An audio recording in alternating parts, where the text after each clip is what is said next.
నెల్లూరు జిల్లా సంగం మండలం దువ్వూరు వద్ద జాతీయ రహదారిపై రోడ్డు ప్రమాదం చోటు చేసుకుంది.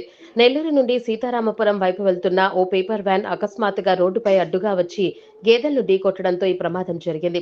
ఈ ప్రమాదంలో నాగరాజు అనే వ్యక్తి అక్కడికక్కడే మృతి చెందగా, తీవ్ర గాయాల పాలైన డ్రైవర్ శ్రీనివాస్లను 108 వాహనంలో హాస్పిటల్కు తరలిస్తుండగా మార్గమధ్యంలో మృతి చెందాడు. వ్యాన్లో ఉన్న ఓ మహిళకు, చిన్నారికి స్వల్ప గాయాలయ్యాయి. రోడ్డుకు అడ్డుగా వచ్చిన 2 గేదెలు కూడా ఈ ప్రమాదంలో మృతి చెందాయి. సమాచారం అందుకున్న పోలీసులు హుటాహుటిన ఘటనా స్థలానికి చేరుకొని వివరాలు సేకరించి కేసు నమోదు చేసి దర్యాప్తు చేపట్టి మృతదేహాలను పంచనామాకు తరలించారు.